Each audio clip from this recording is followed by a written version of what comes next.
It is a stunning look inside the Trump presidency, exposing a chaotic White House led by a man who has said he believes the key to power is fear. And that is the title of Bob Woodward's latest book. And the veteran editor and reporter for the Washington Post joins me now. Welcome back to the NewsHour. Thank you. So congratulations on the book. There is something jaw-dropping on virtually every other page. Bob Woodward, did you come away believing that Donald Trump is not fit to govern? See, that's not for me to judge. That's up to individuals in the political system. As a reporter, having done this is my 9th president, and the goal is to really understand, what's happening behind the scenes, what's real, what are the motives, who is this person, where is the advice coming from, and ultimately, what does it mean for the country? But that's not for me to decide. So I step back on that. You've written, well over a dozen books on Washington, on the presidency.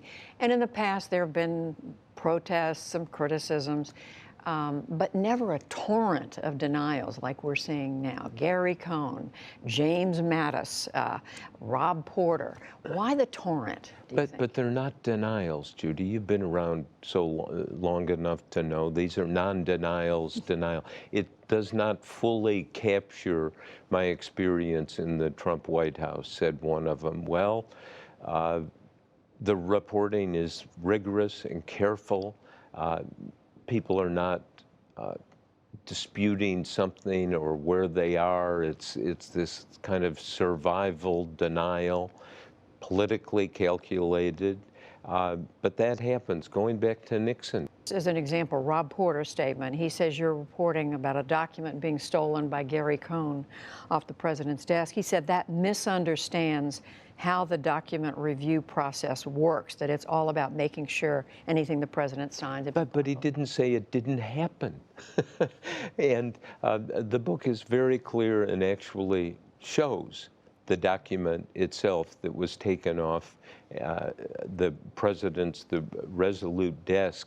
National security. There are a number of disturbing scenes you describe. One is after a meeting at the Pentagon, top officials trying to help the president understand, you say, the importance of allies, relationships between the United States and foreign governments. You write the meeting was such a disaster, the president insulted the entire group, the generals, everybody.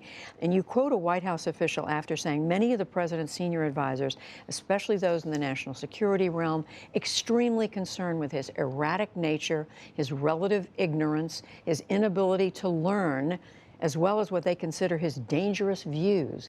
What happened in that meeting, Gary Cohn, the chief economic advisor in the White House, and Secretary of Defense Mattis formed an alliance. This has not been reported before. And they said, my God, we've got to get the president out of the White House, where he's not watching television, where he's not kind of prisoner to the calls that are coming in.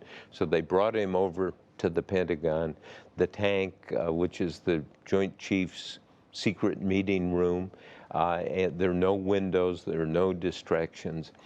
And Secretary of Defense Mattis put up on a screen a list and maps showing this triad of support for the United States, trade deals, secret intelligence partnerships, and in a very, very important way, security alliances like the one with South Korea, like NATO.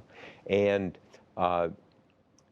Mattis literally said, the great gift from the greatest generation, the past, is this rules-based international order.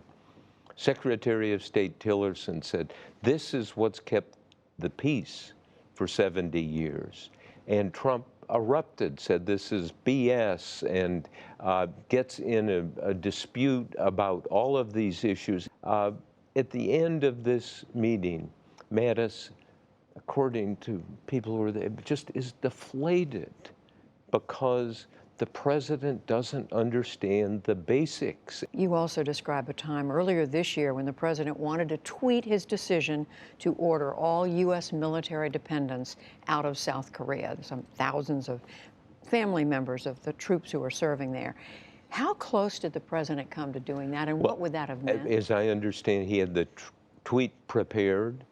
What had happened on December 4th, Ri Sung-young, who is a key North Korean official, he sent through intermediaries the message that if there is a withdrawal of dependents, it will be a signal to North Korea that an attack is imminent.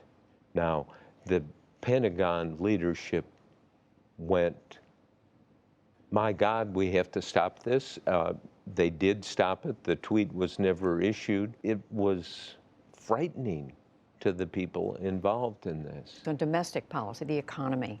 You described the former economic advisor, Gary Cohn, talking to the president and having to explain to him about interest rate, talking to him about interest rates, Gary Cohn saying they're going to rise, and the president reacting and saying, well, we should just go borrow a lot of money right now, hold it, and then sell it and make money and just run the presses, print money. Right. And you write about Cohn's reaction. And Cohn's reaction is, no, that's not the way it works. You can't print unlimited amounts of money, because if you do, interest rates are going to go up, the deficit's going to go up. This is before Trump is president, but he's been elected, is just, no, we're going to actually make money. And if you go through this, he's obsessed with making money and not spending money on things like defense, which, as Secretary of Defense Mattis tells the president, these are the best dollars we spend. If it was 10 times as expensive, we should do it. Do you have a sense, Bob Woodward, of what percentage of the people who work for the president right now are worried about him and his leadership? No, and see, that's the ideal in the book in specifics. The key officials talking, debating, trying to reach decisions with the president and with the whole administration. And I think one of the bottom lines, in addition to the war on truth, is it's not a team. They don't work together. We don't know what's going to happen. Key people in the White House saying they spend a third of their time preventing bad things from happening. And you do get the sense that some are staying there because they're there to protect the country? Got to save the country. Just quickly, two things. The president's daughter, Ivanka, her husband, Jared Kushner, in the White House. You write about, at one point you say they're viewed as a posse of second guessers. Are they? By the chief of staff. This is the chief of staff. Right. The former chief of staff. On balance, are they a check on the president? Are they adding expertise? Well, they represent some points of view, and there are people who say they are a moderating influence on the president. There are others who think because of the family relationship, it gives them too much of a presence, too much influence, and sometimes people have said to the president, it'd be better if they're not here. We'll see. One point, both the Washington Post and New York Times reviews of the book say you, Bob Woodward, have in the past treated people who give you access more gently, that you're harsher on people who don't talk to you. How do you answer that? Look, this is rigorously reported. I think there are enough people who are unhappy that all of this has come out. But I've just done this too long